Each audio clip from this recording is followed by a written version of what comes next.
Ladies and gentlemen, joining us now is a Heisman winner from USC. He was the first pick of the draft. He was with the Bengals, the Raiders, and finished up at the Arizona Cardinals. On September 14th, Friday night at 8 p.m. Eastern, American Standard Time, you can watch A Football Life with this man on NFL Network. The show features Larry Fitzgerald, Bruce Arians, Pete Carroll, Chad Ochocinco, and more. A man who's respected by all of his peers, an absolute stud in the every way the word can be used, Carson Palmer. Pat, that was a phenomenal intro. It sounds like you should be working at a horse track, calling the horses coming around the bend. I am currently unemployed. I will take that into consideration when thinking about it. Carson, let's get right into it. I know you don't have a lot of time because this A Football Life on Friday, September 14th by NFL Network is going to be absolutely incredible. How's that whole process of filming and going? Did it get emotional for you at all while digging back into your football life? Yeah, it did. It was actually a pretty fun process. I was dreading it. I got kind of talked into it. But it's not always easy to have a camera crew in your house for an entire week and knock a whole show out in a week. But it was, it brought up a lot of emotions that I kind of put away and had moved on from. And it gave me a chance to kind of reflect and go back in time and remember some great people, some great coaches, great teammates, and kind of relive some of those experiences again. Did it give you some closure in certain places? Like, for instance, at the Bengals, I heard numerous stories about how shitty their entire facility was. The food was bad. There's no indoor. These were all things not voiced by you, but by other people who played for the Bengals. Then you voice your concern with the Bengals. You actually retire, but you're too damn good. The Raiders bring you back. You actually leave the Bengals early due to, what was it exactly about that whole situation? Was it a multitude of things, or was there one certain thing with the Bengals? And is there any closure in the football life whenever it airs? Yeah, it's never one thing. When it's a bad breakup, like anything, it's never one instance or one situation. It was just time, but Pat, you got to watch the show to Good promo there, Carson. That's my promo. That's about as good as I get. But yeah, I mean, it was time to move on, and I'd been through enough with that organization. It was just time to try to move on for me. You do that, and you have like a second career, basically. With the Raiders was a quick stop, but then in Arizona, you and Bruce Arians kind of tag team, and you become this incredible player. A.Q. Shipley sings nothing but your praises on a regular basis. What was it like getting to Arizona and almost finding like a new home with the Cardinals? It was phenomenal. It was a breath of fresh air. It was a relief. It was just a great situation. I was there at the right time, playing for a great coach. A phenomenal GM, an unbelievable owner, and then the roster of guys, the guys I got the opportunity to play with was special too. So it really was a second career, a second chance, and those are 5 years I'll never forget. It was a great opportunity for myself. My family loved being there. It was really special. Use 3 different adjectives there, I think is the word. Great, phenomenal, and incredible. You have a big brain on you. You went to USC. A guy named Troy Palmer. I normally just use great. So I'm expanding. I'm developing and maturing now that I've retired. Well, now you're a TV guy. But you went to USC, big brain being in USC. Troy Polamalu was your roommate from what I've heard. Can you tell me why he's an asshole? What do you got against Troy? What's wrong with Troy? I was supposed to score a touchdown, Heinz Field, homecoming night game. It was a C-gap, 100% guaranteed touchdown on a fake field goal. In his entire career, Carson, all he did was line up on the other side. We went through film and film and film. Said if we ever get to this point on the field, it'll be a 100%er. You walk into the end zone, left C-gap. All of a sudden, we get to game time. We're in the exact position transition to when it is. I grew up in Pittsburgh, Pennsylvania. 100%er, they say. I'm supposed to score my first ever NFL touchdown on the same field I won the punt, pass, and kick. And head and shoulders fucking Palmer bounces his ass over right into the gap where I was supposed to score a touchdown. First time in his career he lined up there, Carson. And I would like to know why he did that and why you were friends with him. Yeah, he was good at doing stuff like that. I had to play against him every day in practice in college, and then sure enough, draft day comes, and I end up going to the AFC North, and like a couple picks later, the Steelers trade up and snag him. So I had to play against him twice a year for almost a decade, and man, he was a great, great, great player, and he did that. He kind of did his own thing. You know, call him an asshole, call him whatever you want. He would line up on the left and then end up robbing the other side of the field, or line up in the middle of the field and run over the other half and pick a ball off and make a tackle. And the guy was him and Ed Reed were probably the two best defensive players I ever played against. I obviously have nothing but respect for Palmer, but he did ruin my one shining moment there at home. You've played with so many players: Ocho Cinco, Larry Fitzgerald, Palmer in college. I assume the list goes on and on. Did you ever have a teammate of yours that you just thought, man, they say all men are created equal, but that's a bunch of bullshit? You know, the guy I always think of when somebody has a line like that is I played in a Pro Bowl with LaDainian Tomlinson and handed the ball off to him like 4 or 5 straight times in the game. And this is the year he was the MVP. I don't know how many touchdowns he scored, 25 or something touchdowns that year, one of his last couple years in San Diego. And I've never been in awe of somebody on the football field the way I was. And again, now this isn't a Pro Bowl, so he's playing against the best players at every position on the entire defensive football field. And I remember handing him the ball off and just turning, and not even doing my bootleg or my naked. I would just hand the ball off and turn around and watch him, because he was playing at a different speed. He's playing against the fastest guys in the league and the best players at their positions, and he would just find a way to bounce and skip and shoot through the hole and get 6 or 7 yards, and then find a way to get down so he didn't take a hit, pop back up and get back in the huddle. And I just remember walking off the field. He ended up scoring a touchdown on that drive, and I remember walking off the field being like, man, that dude right there is different. Do you watch the game still? Do you enjoy watching football now? And I asked this to Joe Thomas last week, because a lot of the ex-players I talked to, they can't stand watching football. They kind of fell out of love with it, whether it was because of the profession or job or being forced to watch film on a daily basis. Do you enjoy watching football still? And who are some players you enjoy watching? Well, I love watching film. I have a tough time watching I tried to watch games yesterday, and I just had a tough time listening to some of the guys talk. They're calling the games, but, Name. Who'd you hate? They all sound so uneducated in my mind, and that's strictly because when they talk about special teams, they're idiots. But was there anybody that you were listening to, you're like, how do these people get paid to talk about games? Because I have my list if you want me to go off first. Yeah, you go first. Jay Feely, I fucking hate that.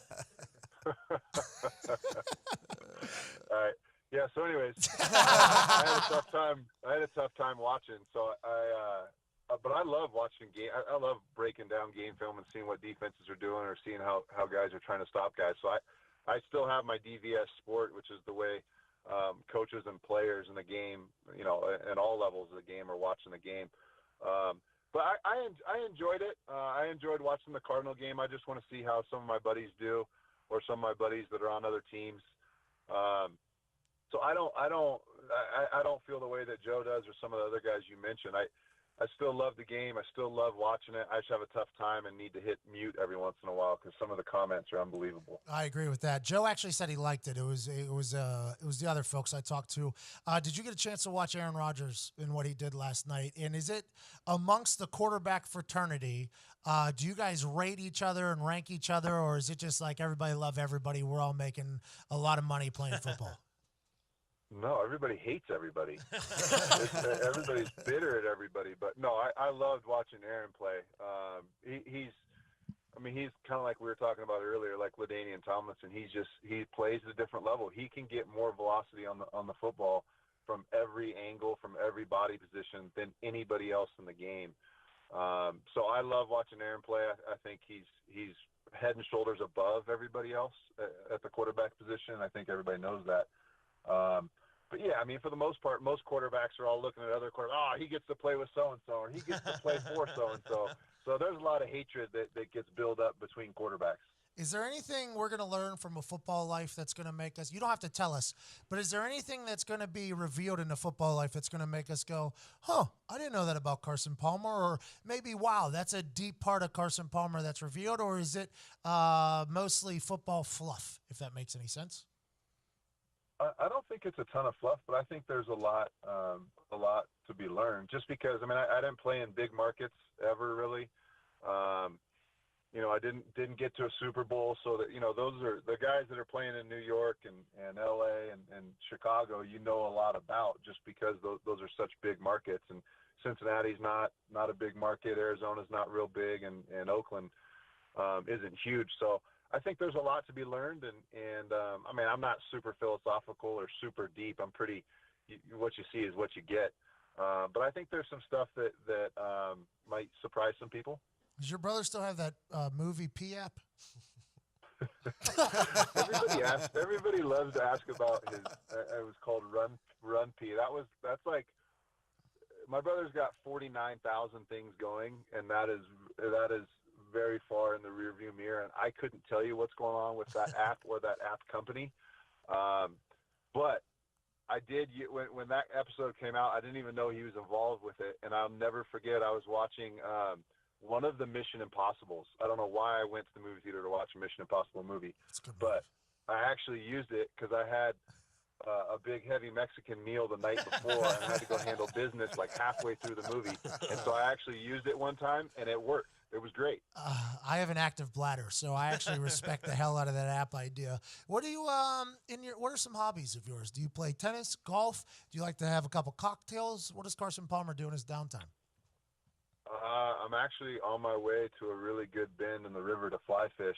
About 20 minutes south of me right now. So I like being outside. I like fish. I love to hunt. I have 3 hunts that I've already got on my calendar, hunts that I've been looking forward to doing that I haven't been able to do since hunting season's always during football season. So I'm excited about this upcoming fall and this upcoming hunting season. You a whiskey and beer guy? If you're a hunter, I say that sounds like whiskey beer guy. I love a good beer. I don't drink a ton of whiskey. I love wine. I love beer. I do like whiskey. I shouldn't say that.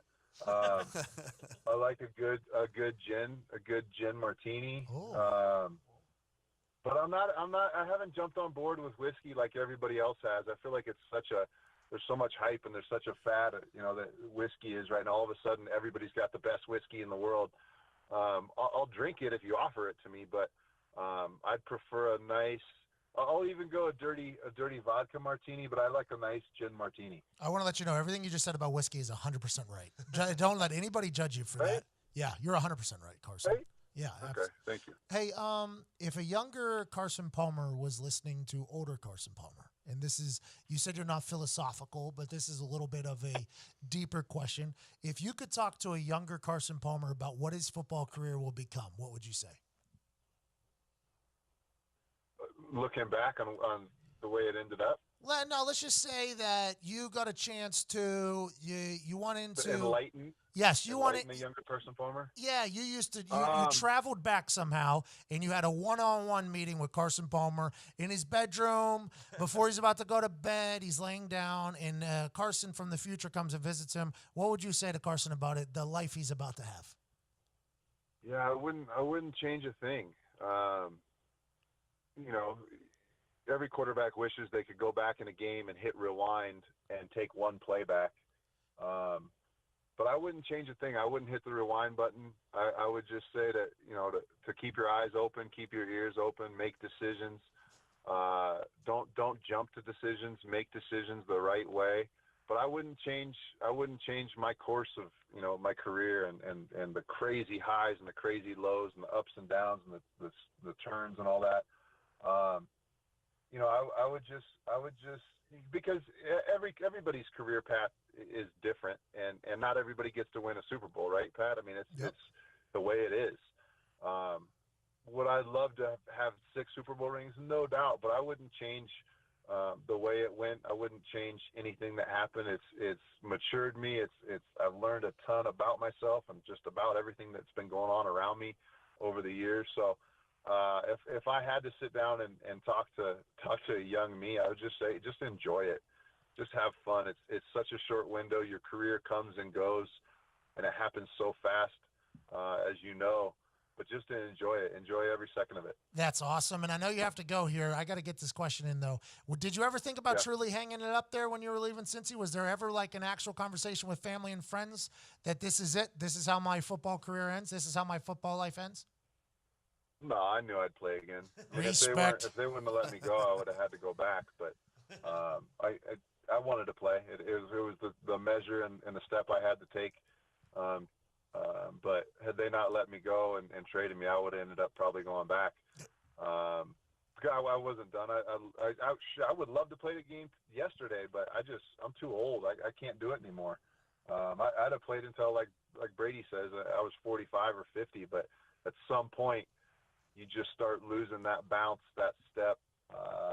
That elasticity in the muscles, and it was time for me to shut her down. Well, you got to find your Alex Guerrero. Do that TB12 shit, Carson. Thank you so much for joining us. Friday, September 14th at 8 p.m. Eastern on NFL Network. Emmy-nominated series, A Football Life with Carson Palmer debuts. Carson, thank you so much. Incredible career, by the way. I wouldn't change a thing if I were you either. You did incredible on the field and off the field, and everybody speaks very highly of you. That means a lot. Ladies and gentlemen, Carson Palmer. Thank you, buddy.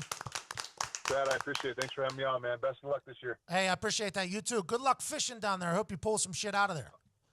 I'm going to need it. Thanks, buddy.